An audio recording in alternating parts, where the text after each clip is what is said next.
Movie की शुरुआत होती है हेनरी और नेटली से, जो भाई बहन हैं। नेटली को काम के चक्कर में शहर बदलना पड़ता है और अपने छोटे भाई हेनरी को भी साथ ले जाती है। नेटली की दोस्त डोना उसी फैक्ट्री में काम करती है। वही उनका स्वागत करती है। हेनरी की मम्मी का हाल ही में देहांत हुआ था, इसलिए नेटली हेनरी का ध्यान रखती है। वो उसके लिए आलू वाला पिज्जा बनाती है। हेनरी उसे लेकर स्कूल के लिए निकलता है। रास्ते में उसे एक गेम शॉप दिखती है। वो अंदर जाता है और वहां उसकी मुलाकात होती है रोक से। शॉप का मालिक हेनरी कहता है, भाई तेरी दुकान तो ओसम है। रोक और हेनरी अच्छे दोस्त बन जाते हैं। हेनरी स्कूल पहुंचता है। पहली क्लास होती है ड्राइंग की। बच्चों को सेब और केले का चित्र बनाने को कहा जाता है। बाकी सब बच्चे जैसा रखा है वैसा ही बनाते हैं, लेकिन हेनरी कुछ अलग बनाता है। टीचर कहता है, जैसा रखा है वैसा ही बनाओ। एक बच्चा बोलता है, इतना भी रॉकेट साइंटिस्ट मत बनो भाई।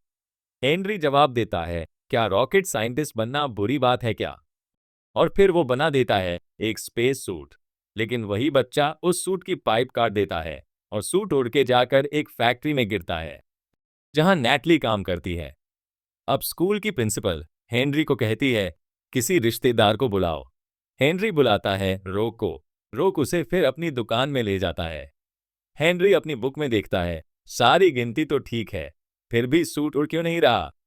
वो गुस्से में अपनी बुक फेंक देता है। तभी उसकी नजर फिर से पड़ती है उस रहस्यमयी क्यूब पर। वो पूछता है, ये क्या है? रोक कहता है, मुझे भी नहीं पता भाई। हेनरी दोनों बॉक्स को आपस में जोड़ देता है और तभी उस क्यूब में से तेज रोशनी निकलती है। वो क्यूब दोनों को खींचकर एक माइन के पास पहुंचा देता है। उधर नैटली अपने भाई को ढूंढ रही थी। वो डोना को बुलाती है। डोना अपने दोस्तों से पूछती है, वो माइन की तरफ गया है। नैटली और डोना भी वहीं पहुंच जाती हैं। और तभी एक खुला गेट दिखता है, जो चारों को अंदर खींच लेता है। सभी पहुंच जाते हैं माइनक्राफ्ट की दुनिया में। अब कहानी में एंट्री होती है रानी मार्गोसा की। एक लालची रानी जिसे चाहिए सिर्फ सोना। उसे पता चलता है कि वो क्यूब दोबारा इस दुनिया में आ गया है। मार्गोसा स्टीव नाम के कैदी से मिलती है। स्टीव और उसका दोस्त डेनिस सालों पहले यही क्यूब छुपा चुके थे। अब मार्गोसा कहती है, क्यूब वापस लाओ वरना डेनिस को मार दूंगी। दूसरी तरफ हेनरी और बाकी लोग माइनक्राफ्ट की दुनिया में घूम रहे होते हैं। तभी अचानक रात हो जाती है। ज़ोंबी अटैक हो जाता है। सब भागने लगते हैं। हेनरी एक पेड़ से टकराता है और उसका टुकड़ा ब्लॉक में बदल जाता है। तभी हेनरी को समझ आता है कि ये दुनिया कैसे काम करती है। वो जल्दी से एक टावर बना देता है, लेकिन रोग टावर के बाहर ही रह जाता है। वो दौड़ता है टावर की तरफ। उसे वही क्यूब का टुकड़ा दिखता है। वो उठाता है। तभी एक ज़ोंबी का तीर उस पर लग जाता है। क्यूब टूट जाता है। गेट बंद हो जाता है। लेकिन रोग टावर की तरफ भागता है। हेनरी उसे अंदर खींच लेता है। तभी बड़ा ब्लास्ट होता है। ज़ोंबी टावर के अंदर घुस जाते हैं। सबको लगता है मरने वाले हैं। तभी स्टीव आकर सभी ज़ॉम्बियों को मार देता है। अब वह कहता है कि बिना पूरा क्यूब पाए कोई भी घर वापस नहीं जा सकता। स्टीव कहता है कि दूसरा आधा क्यूब हुड मेंशन नाम की जगह पर है। स्टीव उन चारों वहां के एक गांव में ले जाता है। सभी हुड मेंशन जाने के लिए तैयारी करने लगते हैं। मार्गोसा को पता चल जाता है कि स्टीव ने हेनरी का साथ दे दिया है। वह अपने सबसे ताकतवर योद्धाओं को भेजती है। वे गांव पर हमला कर देते हैं। तीनों वहां से भाग निकलते हैं और हुड मेंशन की तरफ निकलते हैं।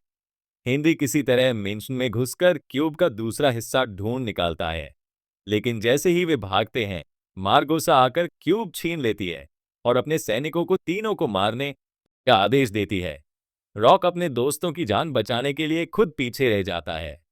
वहां एक ब्लास्ट होता है जिससे सभी घायल हो जाते हैं। नेटली और डोना उन्हें बचाती हैं और बताती हैं कि डेनिस ने उन्हें यहां तक पहुंचाया।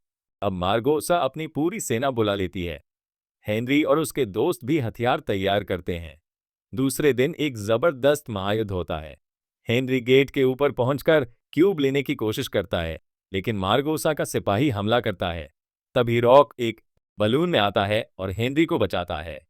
हेनरी बलून से आग के गोले मारता है, जिससे गेट टूट जाता है और रोशनी लौट आती है। मार्गोसा और उसकी पूरी सेना नष्ट हो जाती है। स्टीव सभी को असली दुनिया में वापस भेजने के लिए गेट खोलता है। सभी स्टीव को अलविदा कहते हैं। नेटली स्टीव से कहती है कि वह भी असली दुनिया में लौट आए। स्टीव मुस्कुराता है और वो भी उनके साथ असली दुनिया में लौट आता है।